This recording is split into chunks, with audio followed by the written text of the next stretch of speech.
Welcome to Sumbits, where we decode the PowerSchool development experience. Sumbits is brought to you by MBA. Let's start the show. Welcome, everybody, back to another episode of Sumbits. Got another guest with us today.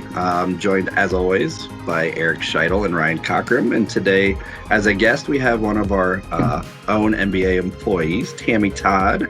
Welcome, Tammy Todd. Before we get too far into the episode today, always got to figure out what we're drinking today. Back to the bourbon.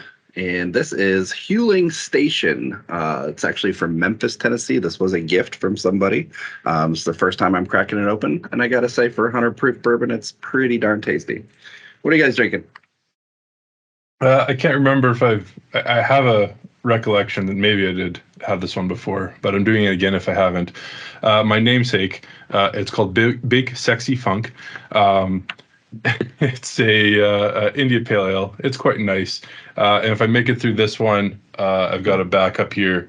I think it's by Phantom, and the name is Mind Fuzz, or maybe it's called Phantom Mind Fuzz.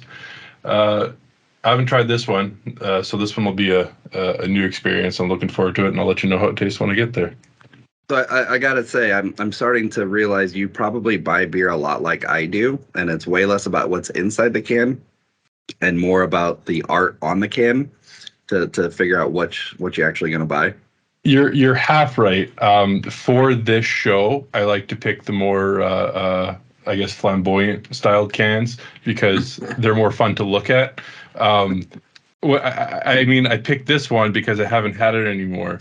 I haven't had it before, but it's kind of a boring can. So, I'll like it, but I wanted something that was a little bit more fancy schmancy. A little jazzier. Yeah. And speaking of boring, what do you got, Eric? Oh, now, let's be nice, shall we? I really felt like... My snort get picked up on that, too. I really felt like the second beer should have been more your namesake, Ryan, versus the first. You're not wrong. So, I am sporting one of my favorites here today, actually. I absolutely love this bad boy. This is from the Great Lakes Brewing Company, and it's an Edmund Fitzgerald Porter, which I know is supposed to be more of probably a winter drink, and we're in the middle of summer, but whatever, I don't prescribe to that. And should this one run out, which I strongly suspect it will, I got a backup from New Belgium. It's their triple. That is a good beer. It is a good beer. It is a good beer, and if I get through this one, I will probably be slurring by the end of the episode. What is the alcohol in that one then? Oh, gee, well, the porter itself there is 6%. Okay. And I don't know. I don't see the ABV on this one. I just know the triples tend to be a little more in the high octane range. Typically, yeah. Are you guys? No, sorry. I was just going to say I don't have as much body mass as Ryan to absorb that alcohol. So Big Sexy Funk. It was just kind of funny to me. I don't know. Are you guys familiar with Gordon Lightfoot? Yes. Yeah. Okay, good. Just when you said Edmund Fitzgerald, I had some of that playing this weekend while I was camping with my dad, and that just made me thinking of that. If you have not heard The Wreck of the Edmund Fitzgerald by Gordon Lightfoot, it is one of the best songs of all times. Mm-hmm. There you go. And the most catchy earworms as far as the melody as well. For sure. I think we're all going to... So everybody pause right now and then go listen and then come back. And last but certainly not least, Tammy, what you drinking? I am drinking the gluten-free New Grist Pilsner by Lakefront Brewery out of Milwaukee, Wisconsin. So I think it's worth noting, we were talking about this a little bit before we started recording, that you pretty much are forced to drink gluten-free beers, but you haven't been able to find too many of them. So I'm curious if our listeners and viewers had any good suggestions of gluten-free beers. Right. If you really wanted to send some, I'm sure we could figure something out, but at least some suggestions if you guys have any. Suggestions would be fantastic. In the comments for sure. Absolutely.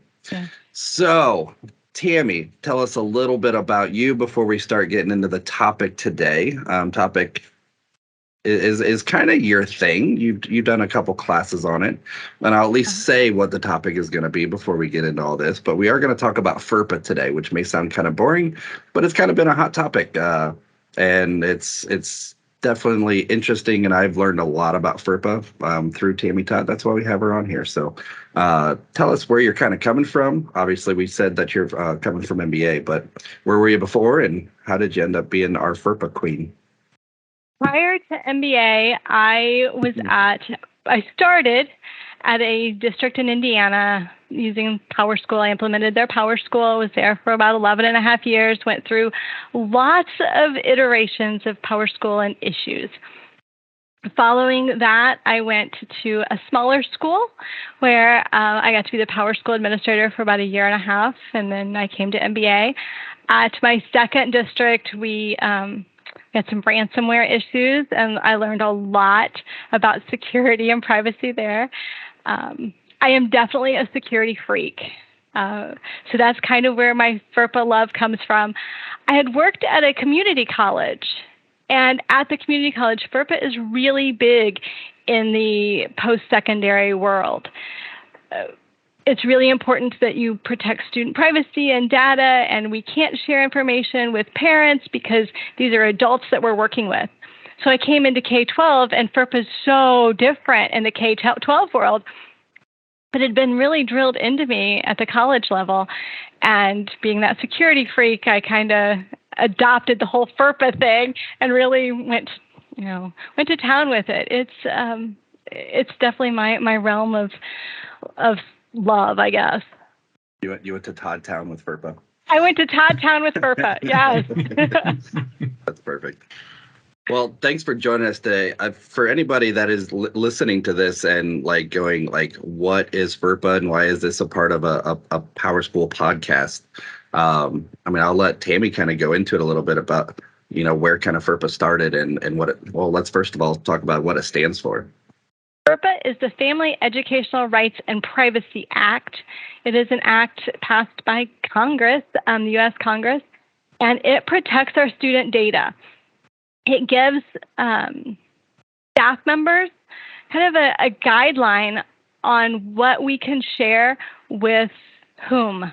What information can be shared, what student records are protected, what's not protected, and who can have access to that, both internally within our schools, externally with vendors, and also externally with people who want to access the data, whether that's a parent guardian or a family member or just some company that's looking for student information.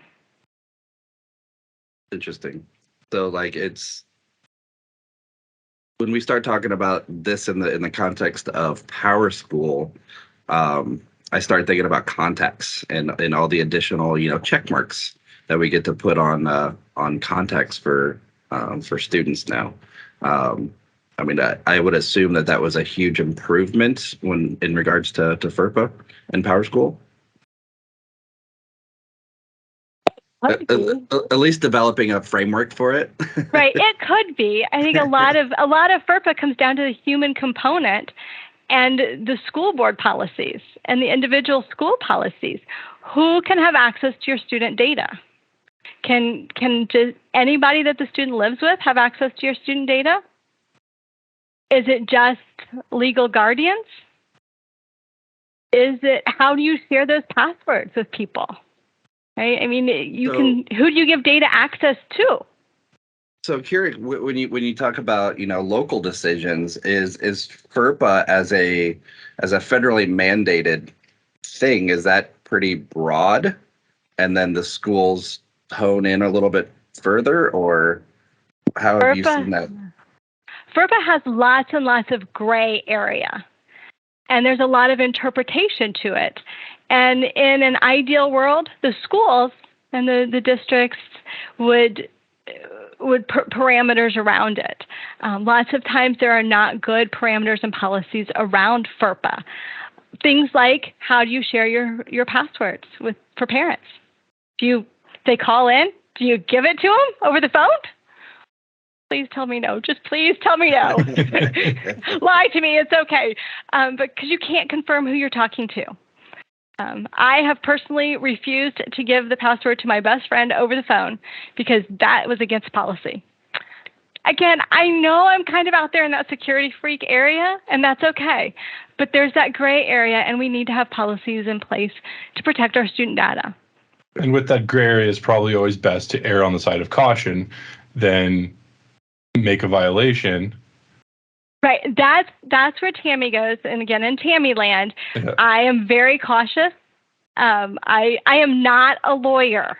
I am just a security freak. Right. So I love repeat that for the ones in the back. I am not a lawyer. So yeah, it is really important. For me, I erred on the side of caution every time. I would regularly go to a supervisor, and lots of times, probably about once a month or so, we involved our attorney, our district attorney, over things that we weren't sure if we were violating FERPA. And a lot of that came from me being so conservative. Okay. Now I think, so obviously we're talking about FERPA here a lot in relation to PowerSchool and how it affects PowerSchool. However, I think I sat in one of your sessions, until I sat in your session and I got a better idea of it, what shocked me, and this is where I want you to kind of maybe spell out a couple of these examples, is what is a FERPA violation, just in general? What is something that can happen that people might not otherwise expect it to be a violation just in a school scenario between staff or even parents or things like that? It almost to help people then see now, okay, that's how it is in general, just through word of mouth, and then it helps I see how it translates to the technical side of things.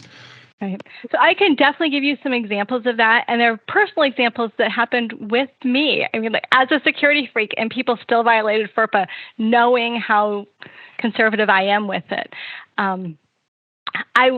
My son played flag football. I don't know, maybe they were playing tackle football, like 4th grade, and a parent came to me on the sidelines during practice and said, "Wow, your son's really struggling with long division." I'm like, "What? How do you know my kid's struggling with long division?" And she's like, "Oh, I've been grading the teacher's math homework, and I've been noticing that Zachary's having a lot of problems with long division." I'm like, you know that. I don't know that. As a parent, even as a parent volunteer, parents should not be grading teachers' work, teachers' assignments. Parent volunteers, parents, other students should not have access to student grades and attendance. And this parent's just approaching me on the football field, and I'm like, what? Interesting. And talking about it freely. Like, it's okay. And the teacher and I were very good friends, so I approached her that evening. I'm like, that will stop right now, number one. And number two, let's talk about how you can do some of this with getting a lighter load with grading. Trade and grade between students is perfectly fine, as long as it's not the same student grading the same student's papers. Like, as long as I'm not grading Ryan's paper every time, it's okay. Okay. I know how Ryan's doing one time. Tomorrow, I would need to grade Sean's paper instead. So trade and grade is okay, but it's not okay to have parents and students grading math assignments and doing attendance even. That is really interesting. I didn't know that. Yeah. Well, and I'm going to kind of go off on a side story. My son is now military, and when he got ready to do his ASVAB test for the military, he actually went to that same teacher to have a refresher in long division because he was still struggling with it at 21 years old. And we had a teacher talking about attendance and grades. We had a teacher who every day had somebody, every period, log in and take attendance for them. Well, you can't do that. You can't do that. Think about logging in and what you see from the teacher perspective when you take attendance. I can see all of their attendance. If I'm in which, depending on which attendance screen I'm in, I can see their alerts. So I can see medical information, financial information, all sorts of information. And if that teacher wasn't paying attention, as a student, I can just open up those quick lookup and look at all their grades. I can open up contacts and see where they live. And so we really can't have students in a teacher's gradebook, in a teacher's Power Teacher instance. All right. Can I ask a question, Tammy? Absolutely. Where do we draw the line? You said trade and grade is okay. Yep. Like, what makes it okay for me to see how you did on this one assignment, but not okay? Yeah. Where's the line drawn? Can I grade 2 of your assignments? No, I was gonna say the same thing about attendance. Like, Eric, I'm in 4 of your classes, and I didn't see you all day. Like, I'm obviously aware that you were absent today, but where is that line? Right. And I don't think the line is the attendance. It's all the things you have access to see. Gotcha. Right. And Eric, that's a fantastic question, actually. And You in sound my surprised. research, I know, right? Again, Shut up, Tammy Brian. is very conservative. I'm very conservative. In Tammyland, I wouldn't say it's okay to trade and grade. But there are multiple documents I have accessed and I use as resources that say trade and grade is okay. But As long as. As long as. Yep, exactly. Exactly. And where we draw the line is partly what is our school board policy and how comfortable are we with violating FERPA? Well, that's an interesting statement.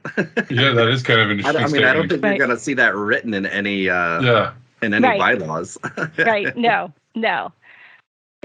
Well, I feel like there's gray area to that as well, right? How comfortable am I with violating FERPA? Well, how comfortable am I with violating the law? I mean, I drive 5 miles over the speed limit, but am I going to rob a bank? I mean, right.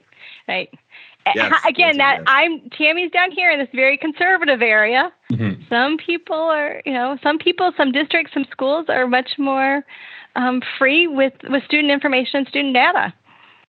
Now, I guess part of it though too. Now, so how comfortable are we violating FERPA? Or, I guess it's more now a question.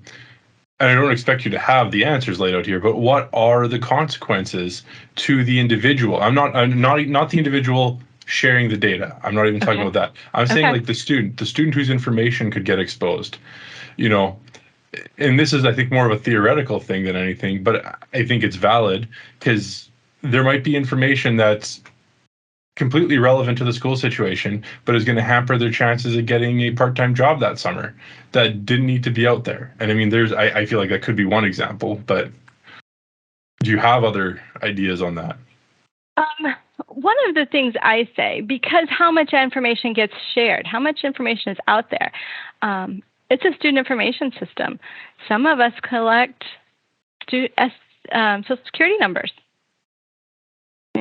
That's pretty serious, yep. Right. If you don't want me to take your name and your Social Security number and put it on a billboard on the interstate, don't do it to our students. Right. So identity theft being a primary consequence to the individual. Yep. Absolutely. Really, for students, a lot of it comes down to reputation. Right?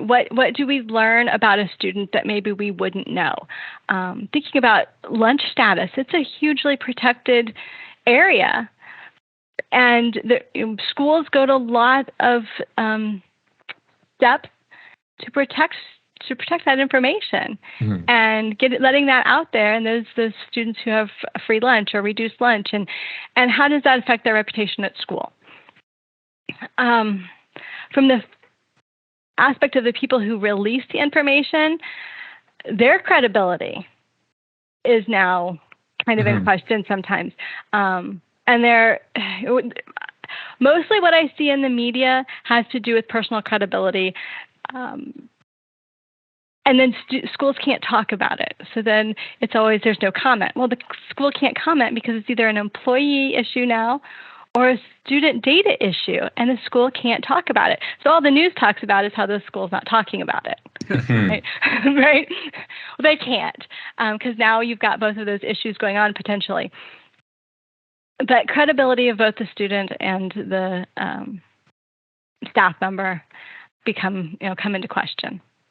Well, it's interesting you mention the reputation because, yeah, I could see that on both angles. Because one is like I said, employment potential, but then definitely in the school world, I mean, when bullying is a thing and bullying becomes anxiety and mental health disorders and things like that, boy, oh boy, yeah, because that can have an impact just because someone shared or left something open or someone had access to something they shouldn't. So, yeah.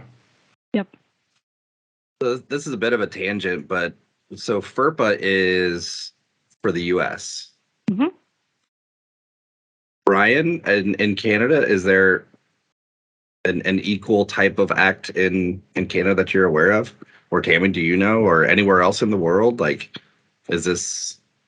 Because obviously PowerSchool encompasses millions and millions of students around the world.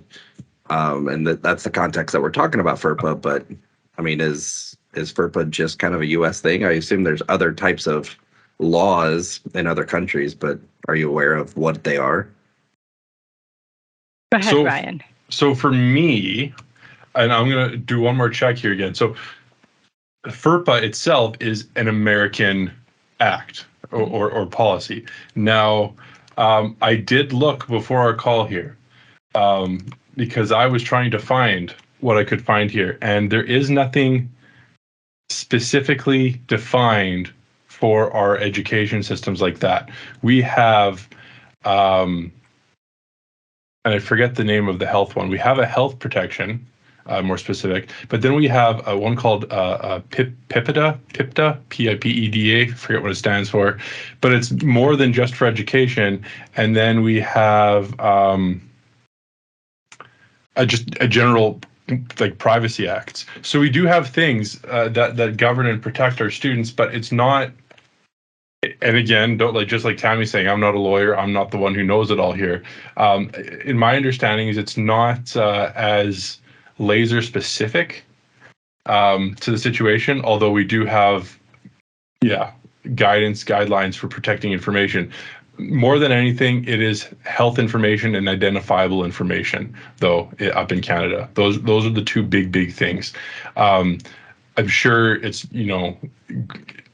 great information, like grades and attendance are important too and protected, but not with as big an exclamation mark, I would say, as identifiable information and health information. Gotcha. Agree with that. Even in the U.S., I mean, we have HIPAA for our health information, and everybody knows HIPAA. But you go into a school, and people don't know about FERPA in a school, right? So it's the comparable in the school system for educational records. And I don't know for sure about other countries. That's a great question. I'm going to say I've heard that there are countries in Europe that are much stricter than we are, which would make sense because the EU is very data secure. A lot of data privacy information restrictions come from the European Union. So I would imagine that there's a lot of security over that. But if the people who watch this know, it'd be great for them to comment and let us know. Right? Because obviously, there's a lot that we don't know. So, like, how old is FERPA? I don't know. Do you have any idea when it became a thing? I have no idea. Let's get a different expert on the line here, shall we? I taught in a district for 15 years, and we were conscious about protecting student data, but I don't remember ever really having a conversation about FERPA. 1974. So quite a while. Interesting. Right? Yeah. Well, and that was one of my surprising things. There were lots of surprises when I went to a K-12 district. But one of them was I was teaching principals, and I mentioned FERPA. And only 3 of the 18 or 20 people in the room had any idea what I was talking about. And these are building level leaders. I was like, holy cow, we have a hole. And the more I've talked to people, the more I know that people don't have any idea about FERPA. Yeah. Why? That's also one of the big reasons why we wanted to do an episode on this is to get it out a little bit more. Go ahead, Eric. Well, I'm just wondering that's kind of shocking to me, Tammy. Where's the breakdown? Whose responsibility is it? Is it the school board? Is it the superintendent? I mean, you're working in education. You're at the top level of leadership and administration. You don't know what FERPA is. Why? Right. And I don't I'm know with if you you. know the answer to that. Right. Where does that come from? Who should be on top of that? Most superintendents that I've talked to are aware of FERPA, but it's not something that they're talking about when they're doing new hires. It's not something they're talking about at teachers' colleges. I just did a face-to-face training with brand new teachers, and 40 people in the room, and 5 of them had ever heard of FERPA. Like, you're walking into a classroom. Let me tell you how to enter a discipline log when there's a fight, because you can't put both students' name in the same discipline log. Because now, if let's see, I'm going to match up Eric and Ryan. If I match up Eric and Ryan in a fight, and I say that Eric got in a fight with Ryan, and it's on Eric's discipline log, now Ryan's student record is in Eric's student record, and you can't do that. So these teachers need to know and understand that they can't name multiple students in one discipline log. Okay? So Eric has to say, Eric got in a fight with another male student. Ryan, his log says Ryan got in a fight with another male student. Okay, so I love the gray area, Tammy. I was talking to you earlier about, like, where do we draw the line, right? Like, I'm always interested in the gray area. So you said it's okay to say I got in a fight with another male student. So I guess the question is, Ryan, I think you brought up the term personally identifiable information, right? Like, what does that mean? Because does that involve his eye color? Does it involve his gender? Does it involve his first name, or only first name in combination of last name? And this leads into, and I'm just gonna go off for a second here, and then I'm gonna let you decide what you want to address. But I mean, this is where my head's been going the whole time you've been talking. Like, as a district, if it's probably okay for me to release graduation rates for my school district, right? But what if those graduation rates are tied to students' race, and we have graduation rates there, or gender? At what point are we getting too deep into personally identifiable information? Basically, if someone who's familiar with the school could identify that student based on what you put in there, then that's too much information. So if I put a student number in a log entry, instead of just student A, student B, or another male student, if I put anything in there that would allow somebody else to say it was Ryan Cockrum that I punched in the face. If you put in a student number, they have to be able to then access. Again, I'm not a lawyer, but I think a student number is probably a safe thing to put in there. Because, you do need to tie those students together somehow, some way, right? Okay. We used the number at the bottom. The incident number? The incident ID, the incident number, to tie that incident together. So Eric and Ryan would both have the same incident ID. The student number. You couldn't say Eric got in a fight with a 6'7" male. Right. But there's probably only one. Right. Yes. 519. Yep. But graduation rate's a whole different ballgame. But before we do graduation rates, a whole other ballgame, because now I still want to dissect the student number. Yeah. Because I'm thinking, now anyone who's has administrative access to it. Now, mind you, pretty much anything with the technical access to PowerSchool is usually working under a separate agreement, let's say, so that the agreement is like, you're going to see stuff, you're just not going to disclose it. But right. I still feel like that student number, even in itself, now here's me being super anal about it here. Anyone who has the ability to get to the start page can still search up that student number. Gosh, we're going in all sorts of Tammy Todd directions. I love this. Right. So number one, according to FERPA, the parents have the right to review their students' records, educational record. Yeah. Discipline log would be part of that record. If I put a 6'7" male, I'm going to be, or somebody else put 6'7", I'm going to be able to figure out who that is. They just have to As go to the the parent schoolyard. reviewing it. The school cannot tell the parent who that fight was with. Yeah. Okay. So as somebody who's familiar with the school, not necessarily a school employee, as someone who's familiar with the school, can I figure out who that is? Okay. As a school employee, there's a couple of phrases that I like to use when I think about FERPA. And one is a legitimate educational interest. You're shaking your head yes, Ryan. Why are you shaking your head yes? Because I remember you saying that, and I actually was hoping you would bring that up, and I just couldn't remember how to get there, but you just did. Ta-da! Right, there you go. Legitimate educational interest. Does that staff member who has that access to that student number, should that staff member have access to discipline logs? If so, then they probably should be able to figure out which students are connected. I'm thinking about like my last district. If you've got a clerical who needs to update the discipline log, they need to be able to figure out how to connect those two records together to update the conclusion of the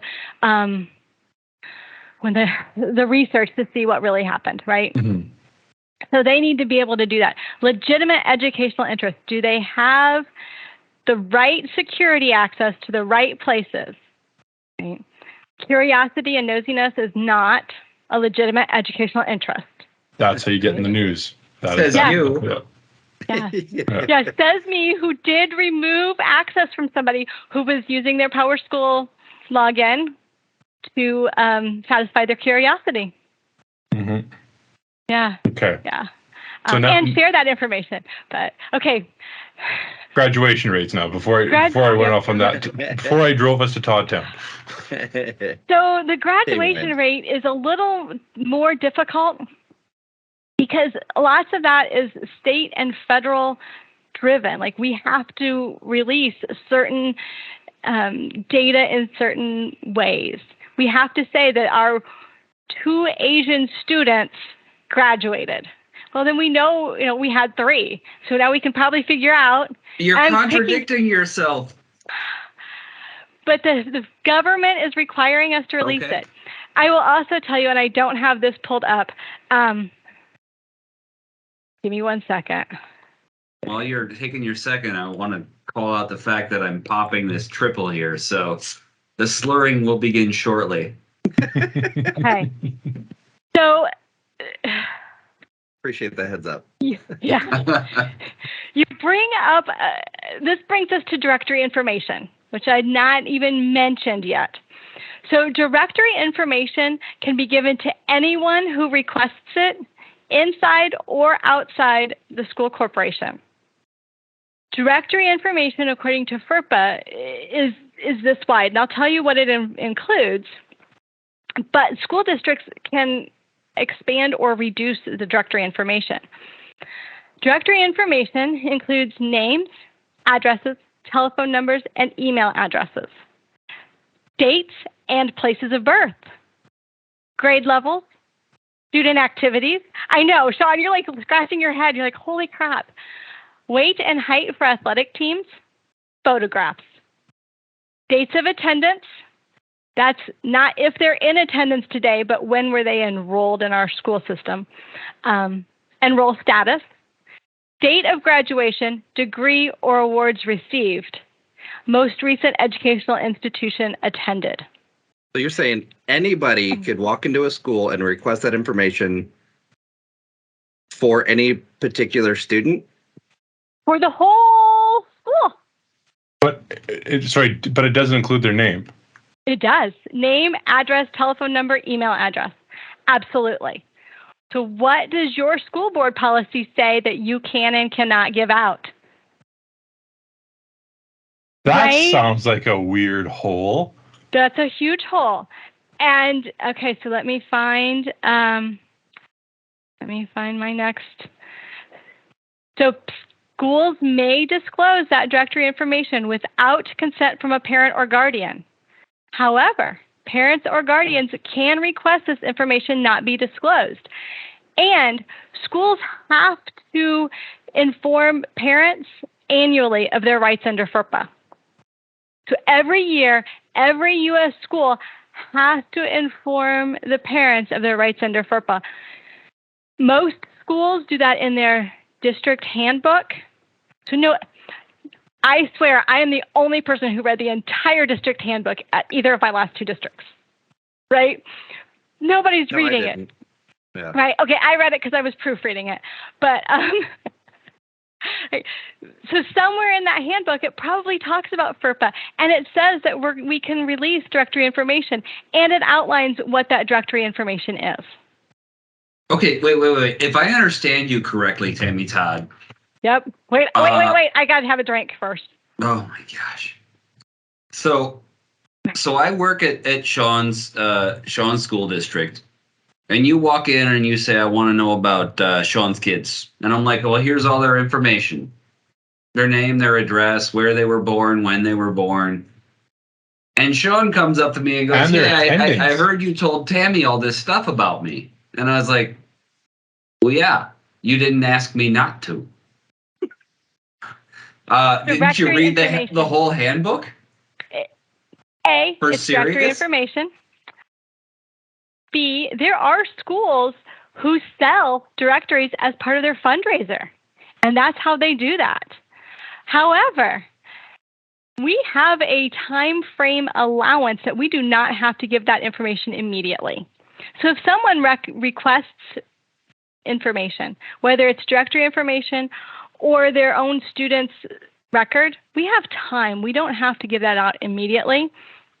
And I would never, ever give out that kind of information without making sure I'm giving the right information to the right people and that my supervisors and or the school attorney says it's okay. Because if I'm going to put you off, if you walked in and you were asking for that information, I'm going to put you off and you're probably going to forget about it. But I could push the issue if it's in our student handbook that I could ask for it. Because it can be given to anyone who requests it inside or outside the corporation if that parent has not said no to releasing directory information. Okay, now, so using Eric's example with Sean, are you allowed to now contact Sean and say, hey, someone's asking for this? I will tell you that often is what happens. Because most often, I have seen it happen with custody issues where they're trying to get information or there's some kind of legal battle going on. I can put that person off and contact the other party and make sure it's, they're at least aware. I can't stop from doing it if it's part of directory information. And depending on where you're located, like if it's a battered women's shelter or something, I'm not giving that information out, even if they've not checked the box. Right? I'm going to put that back on my principal or on my superintendent or somebody else. I'm definitely not giving that information out. So you're like, I'd rather accept a penalty for violation than, yeah, okay. Right. But I never give information out immediately. I am not one to ever do that because again, I live over here in really, really secure. I don't like to share too much information, right? I'm a security freak. So I'm like, I will get that information together and how can I contact you? And I have no problem calling back and saying, my supervisor says we can't release that information. Here's what I can tell you. Giving them, I usually had something that I could tell them, but not, So is anybody else feeling like FERPA is more of like a guideline than anything else that, districts really should be spending the time and effort to make sure that they know what they're allowing in their own district? I think so. And I think anyone listening to it, I mean, obviously, because I'm in Canada, it's different, but I think anyone in the US might want to take this whole part of directory information to heart and ask some questions. And right. That was fascinating. Right. Yeah. At least know what your school board policy is. Right. That's that I think that's huge. Sean, did you know that was in your school board policy at your district? I bet it is, right? I mean, it is, yeah. At the very least, they have to tell parents they have that right and give them the right to opt out. So few parents opt out, it's a little scary. But do you figure it's probably because they just don't know, right? They don't know. They have no idea that all this stuff could be released. Because who reads boilerplate legalese, right? Right. Outside of you. Right. But I'm not on a Saturday afternoon for fun. I was once contacted by a credit card company asking for our high school students' names, addresses, phone numbers, directory information. Right? I mean, that's bold. Okay, Yep, so what's the appropriate response to that? You go to the DA, you go to the superintendent? I took it to my supervisor and said, this is what I'm being requested. And they told them no. Like, this is beyond, above my pay grade. I hate to say those kinds of things, but this is definitely above my pay grade. But it's directory information. You guys decide if you want to give it out or not. But apparently some schools say, yes, we will share it. Or else they wouldn't if it's for fundraising purposes. Right? Right. Yeah. That's crazy. But I was reading today, and this is the first time I've ever come across this, that as a school or as a district, if you are giving out directory information or you're giving out student information, you should keep track of what you give and who you give it to. And that should be documented. I mean, as an individual, I always did that. But it really should be something that's much more structured than what I was doing. Just something else to think about, like who are we giving data to and what form are we giving it to? Okay. I have what I think is a very pertinent conversation as we consider the group of people who are sitting in this conversation. Tammy Todd, you're back at your school district. Okay. You buy a plugin. Yep. From some company, I don't know, let's just say MBA. Oh, okay. Just randomly we did that. choosing a company there. And that company says to you, hey, yeah, here's this plugin. It's going to do these awesome things for you. It's going to make life easier. It's going to save you guys time and money. Life's going to be awesome. And you're going to have questions, and we want to support you. So we want to log into your server. And go. https://studentprivacy.ed.gov says, what about outsourcing, essentially? If we perform an institutional service or function for which the agency or institution would otherwise use employees, yes, we could absolutely hire a developer as an institution and build that plugin. Under the direct control of the agency or institution with respect to the use and maintenance of the educational records. That school is maintaining those records. Subject to the requirements of the personally identifiable information from educational records can only be used for which they were for purposes of disclosure that they were made for, right? So we're not giving out information, essentially. And meets the criteria in the school or LEA's annual notification of FERPA rights for being a school official with a legitimate educational interest to the educational records. We have a legitimate educational interest in accessing those educational records to assist the school for the purposes of something that they need. And they are controlling our access to that and the records. All right. That was a lot. I just want to say at this point, I feel like I need to say we have a lot of clients, I think, that we work with that they'll ask. Just the other day, I got a question from one of our support folks who got a question from a client that said, "Are you storing any of our student information on your servers?" The answer was no. Let me just throw that out there right now. Never.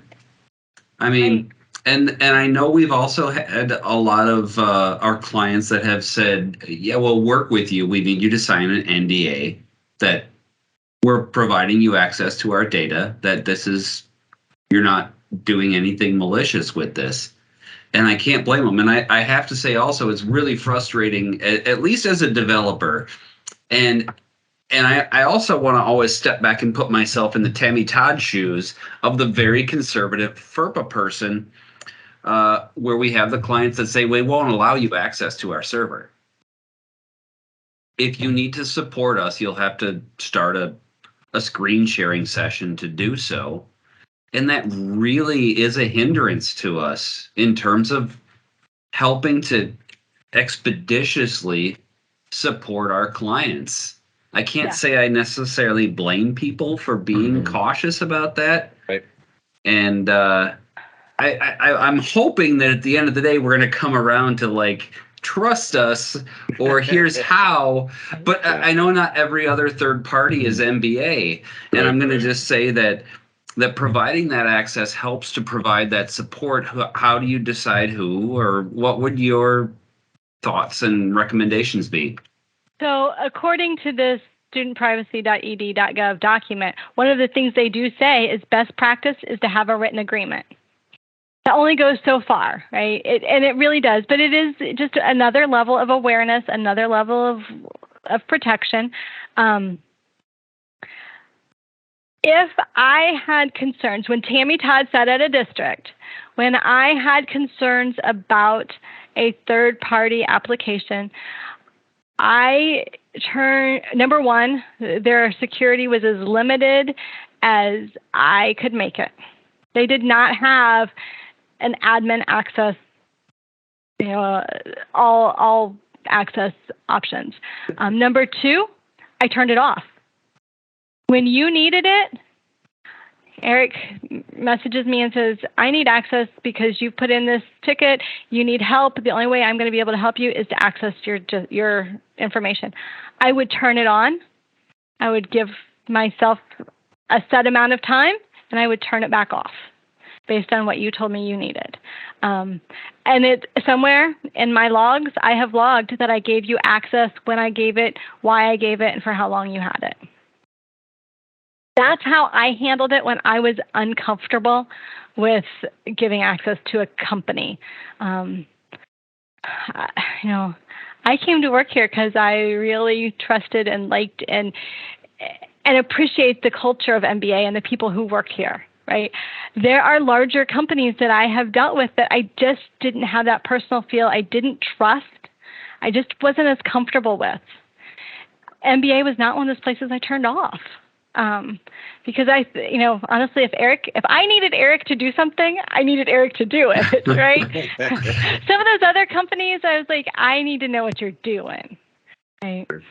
I appreciate that, because the last thing I want to do during this podcast is encourage people to restrict access to MBA, because really as someone who works with the support team, it can be, true story, worked with a district once that would not provide us access to their server. They said something's not working. And 4 days later, by the time we figured out to schedule the time for a screen share, got to the plugin management console, and the answer was check the box that says enable the plugin. It just makes you want to scream. Right. So the last thing I want to do is discourage anyone from that trust. But also I realize that there are a lot of third parties out there in the world, and we're talking FERPA. So what's the best CYA practice? What does your school board policy say? There you go. I would say one thing that helps too is ask around, really. I know for MBA, we have enough clients out there, customers out there that can speak well of us. That if you don't understandably want to necessarily take it straight from the horse's mouth, you do want to go. You can at least go and ask your neighboring district, which very likely has already had experience with us or anyone else. It's just a good thing. So in my own district, I was very tight on what companies I would allow in my own district. But at any time I was on the phone with a vendor of any type, for the first thing or the last thing I would ask at the end of the call during our first call would always be, do you have any references that I can check? Do you have any districts nearby? If none nearby, what are the closest you've got? And that would be kind of one of the things I would go, because I mean, yeah, I can trust what you're saying, and it's not like I'm so paranoid that I'm not going to trust what this company's saying, but I'd rather hear from someone in my own shoes what their thoughts are. So I'm going to tangent just real quick. We got probably about 10 minutes left. One thing that, especially with the people that we have on here, development, with kind of this, new light shining on FERPA, has that changed the way that you guys develop at all? I know, Eric, with being in plugin development, it may not be as much, but with Ryan doing customizations and kind of those one-off customizations, does that come up a lot? I would say everything Eric said about troubleshooting when it comes to getting access and then finding out just a checkbox and things like that would be all translatable to the one-off customizations experience.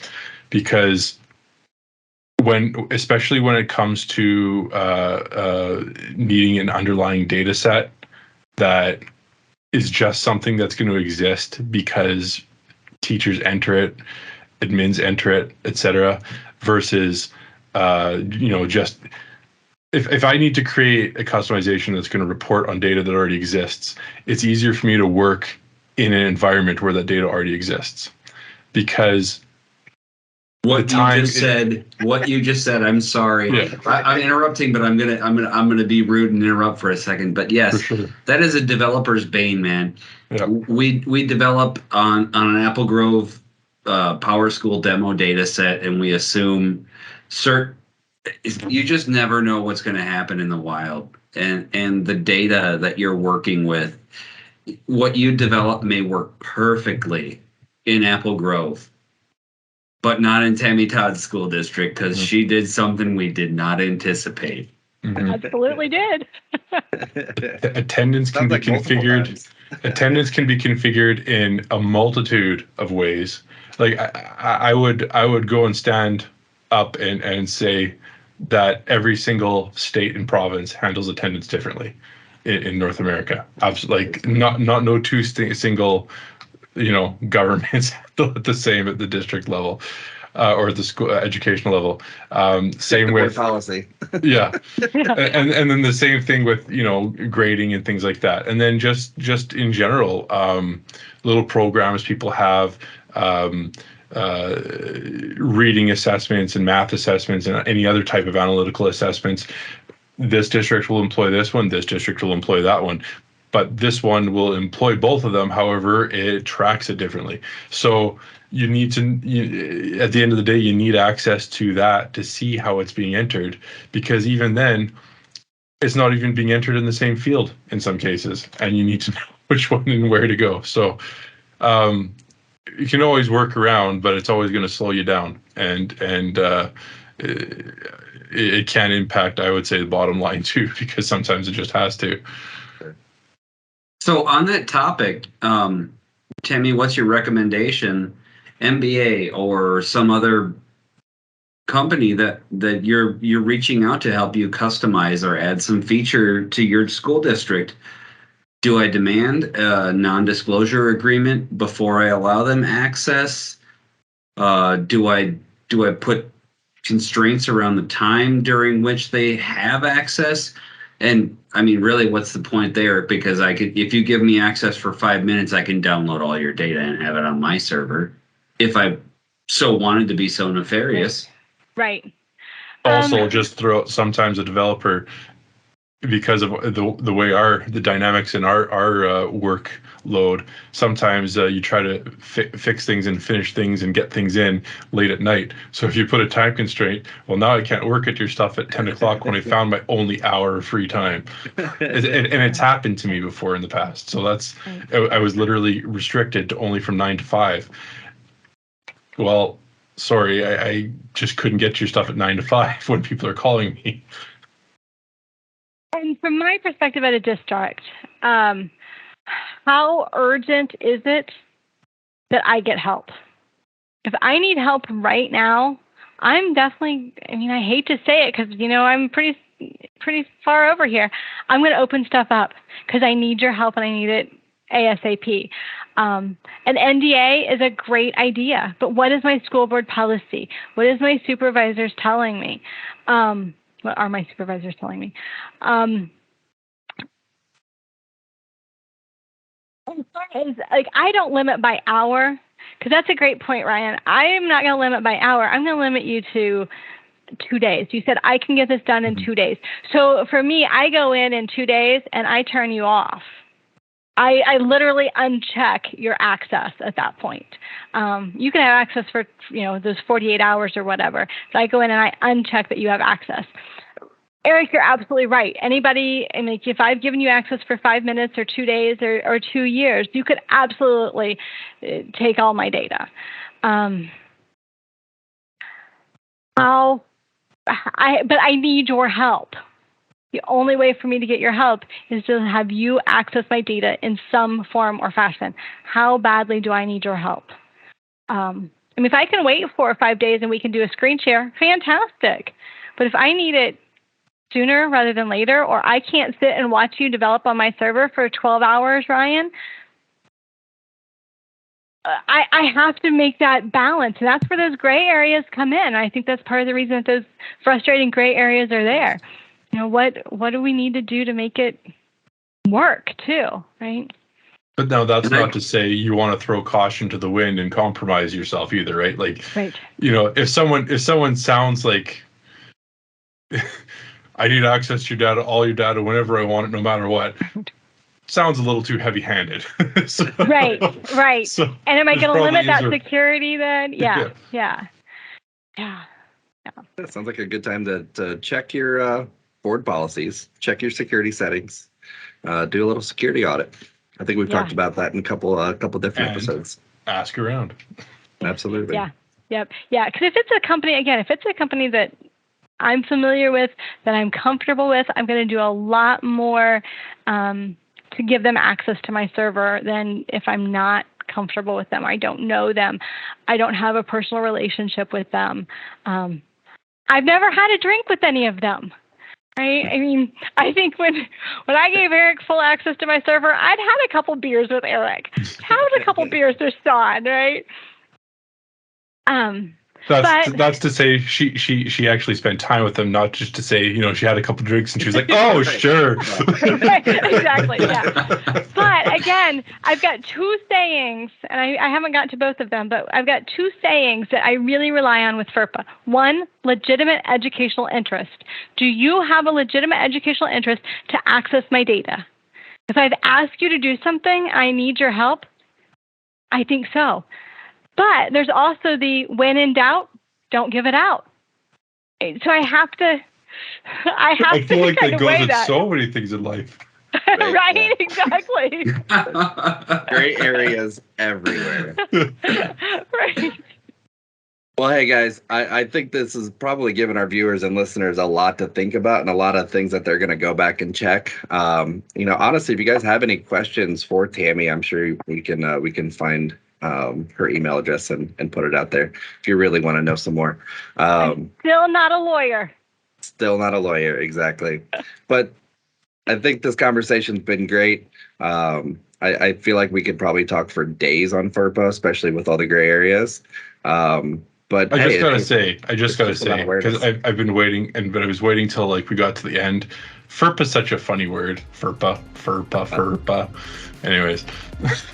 All right, guys. Until next time. Thanks a lot, Tammy. Take care, everyone. Thanks for joining us, and a special thanks to our subscribers. Consider becoming one today. Enjoy more episodes and learn more at mba-link.com.